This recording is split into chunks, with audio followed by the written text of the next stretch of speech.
الحمد لله وحده والصلاة والسلام على من لا نبي بعده أما بعد أعوذ بالله من الشيطان الرجيم بسم الله الرحمن الرحيم إن كانت إلا صيحة واحدة فإذا هم خامدون يا حسرة على العباد ما يأتيهم من رسول إلا كانوا به يستهزئون ألم يروا كم أهلكنا قبلهم من القرون أنهم إليهم لا يرجعون وإن كل لما جميع لدينا محضرون صدق الله العظيم اللهم صل على محمد وعلى آل محمد كما صليت على إبراهيم وعلى آل إبراهيم إنك حميد مجيد اللهم بارك على محمد وعلى آل محمد كما باركت على إبراهيم وعلى آل إبراہیم انک حمید مجید۔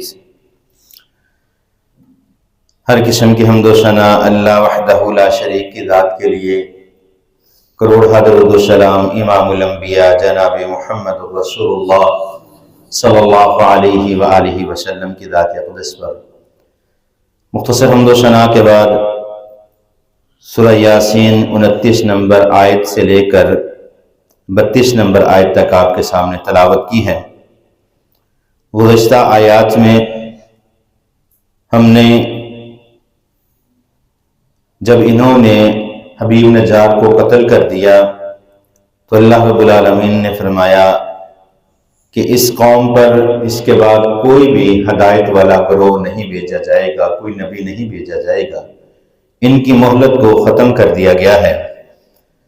تو آج کی آیت میں اللہ رب العالمین فرماتے ہیں ان کانت الا صیحۃ واحدۃ فاذا هم خامدون، اور جب ان پر عذاب آیا، فرشتے نے چیخ ماری ایک ہی مرتبہ، فاذا هم خامدون، سارے منہوں کے بل جو ہے وہ نیچے گر پڑے، یعنی ان کی موت واقع ہو گئی، دل پھٹ گئے۔ یا حسرۃ علی العباد، پھر یہ خواہش کریں گے اے کاش ما یأتیہم من رسول الا کانوا بہ یستہزئون، کہ ہمارے پاس جو نبی آئے تھے ہم ان کا مذاق نہ اڑاتے۔ الم یروا کم اہلکنا قبلہم من القرون انہم الیہم لا یرجعون، پھر اللہ رب العالمین نے فرمایا کہ کیا تم نے نہیں دیکھا کہ تم سے پہلے کتنی بستیوں کو ہم نے اسی طرح اجاڑ دیا، انہم الیہم لا یرجعون، اور تم لوٹ کر اسی کی طرف جانے والے ہو، وَإِن كُلُّ لَمَّا جَمِيعٌ لَدَيْنَا مُحْضَرُونَ، اور پھر اسی کی طرف جا کر تمہیں جمع کیا جانا ہے۔ ان آیات میں اللہ رب العالمین نے یہ جو قصہ ہے جسے اصحاب القریہ کہتے ہیں یا اصحاب یاسین بھی کہا جاتا ہے، اصحاب القریہ انہوں نے نبیوں کو، ان کی دعوت کو، ان کے حکم جو اللہ نے نازل کیا اس کو نہیں مانا، تو اللہ رب العالمین نے پوری بستی کو تباہ کر دیا۔ اللہ رب العالمین کا ایک قاعدہ ہے کہ اللہ دلیل کو قائم کرتے ہیں، حجت قائم کی جاتی ہے، اور اس حجت کو پورا کرنے کے بعد اللہ رب العالمین سزا و جزا کا معاملہ طے پاتے ہیں۔ کتنے معاملات ایسے ہیں، کتنی احادیث موجود ہیں، نبی مکرم جناب محمد رسول اللہ صلی اللہ علیہ وسلم نے فرمایا کہ 3 قسم کے لوگ ایسے ہیں جن کے گناہوں کو اللہ رب العالمین نہیں لکھتے۔ ایک وہ شخص جو بالکل چھوٹا ہے، بچپن ہے، بچہ ہے۔ دوسرے نمبر پر وہ شخص جو بھول جاتا ہے۔ تیسرے نمبر پر جس کی عقل ناقص ہے، جو پاگل ہے، مجنون ہے۔ اللہ رب العالمین ان کے گناہوں کو نہیں لکھتے۔ بچے اگر شرارتیں کرتے ہیں، کوئی ایسی حرکت کر لیتے ہیں تو اللہ ان کو معاف فرما دیتے ہیں، درگزر فرما دیتے ہیں، کیونکہ ان کی شعور، ان کی عقل پختہ نہیں ہے، انہیں علم نہیں ہے کہ یہ صحیح ہے یا غلط ہے یا برا ہے، تو اللہ رب العالمین اسے معاف فرما دیتے ہیں۔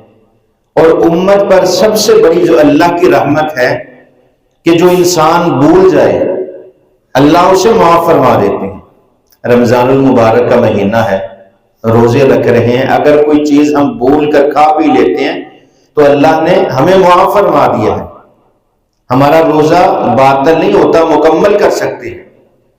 اسی طرح مجنون شخص ہے جو پاگل ہے، جس کو عقل و شعور نہیں ہے، اس سے بھی اللہ رب العالمین نے قلم اٹھا لیا ہے، اس کے کسی عمل کو نہیں لکھا جاتا۔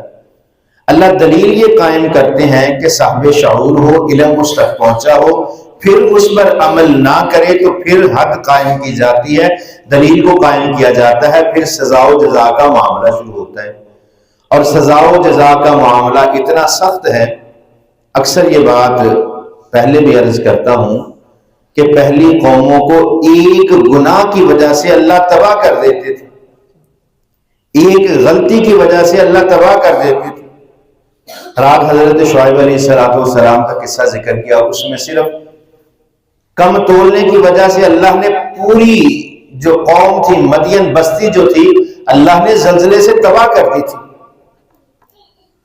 ایک ایک عمل کی وجہ سے اللہ رب العالمین قوموں کو تباہ کر دیتے تھے، لیکن اللہ رب العالمین نے ہمیں ابھی مہلت عطا فرمائی ہے، قیامت تک اللہ مہلت عطا فرمائیں گے، حجت قائم کریں گے۔ نبی مکرم جناب محمد رسول اللہ صلی اللہ علیہ وسلم اس دنیا میں دعوت دے کے جا چکے، اب علماء دین کو یہ ذمہ داری سونپ دی، صاحب علم کو یہ ذمہ داری سونپ دی۔ اگر ایک شخص مدرسے میں 8 سال درس نظامی کرتا ہے، صرف اس کی ذمہ داری دین پھیلانا نہیں ہے، حقیقت میں جو بات آپ تک پہنچ چکی ہے آپ نے لوگوں تک پہنچانی ہے، اور یہ سلسلہ قیامت تک چلتا جائے گا، ایک کے بعد دوسری، دوسری کے بعد تیسری نسل، آگے نسلیں بڑھتی چلے جائیں گی، رسول اللہ کا دین آگے سے آگے منتقل ہوتا چلا جائے گا، یہاں تک کہ قیامت کو قائم کر دیا جائے گا۔ اور اللہ رب العالمین فرماتے ہیں کہ ہم دلیل قائم کرتے ہیں، حجت قائم کرتے ہیں۔ نبی مکرم صلی اللہ علیہ وسلم نے فرمایا کہ جس شخص تک میری حدیث، میری بات پہنچی، قرآن کا علم پہنچا، قرآن کی آیات پہنچی، اگر وہ دوسروں تک نہیں پہنچاتا تو وہ بھی جرمدار ہے۔ اکیلا سننا، اس پر عمل کرنا ہم پر فرض نہیں ہے۔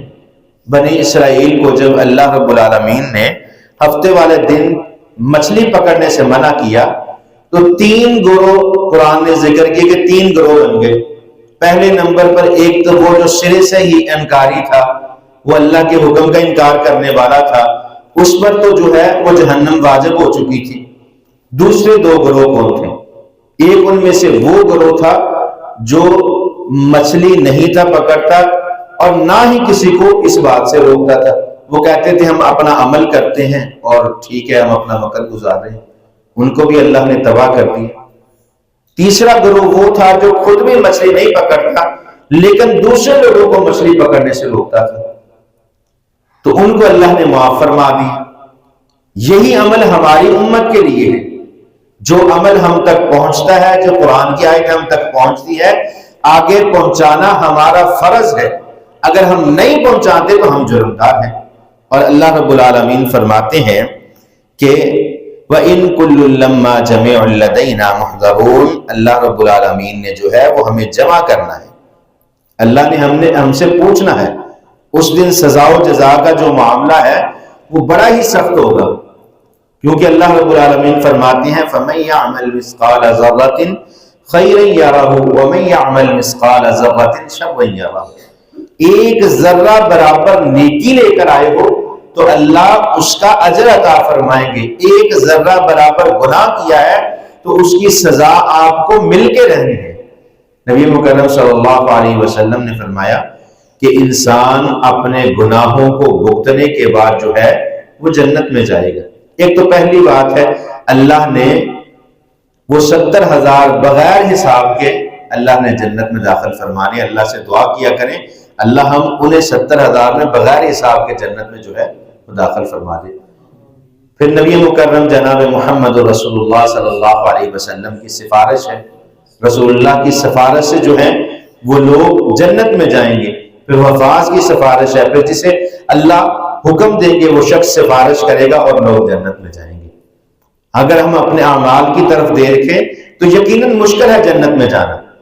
اللہ سے دعا کیا کریں کہ اللہ ہمیں جنت الفردوس میں اعلیٰ مقام عطا فرمائے۔ واقول قولی ھذا استغفر اللہ لی ولکم یا رب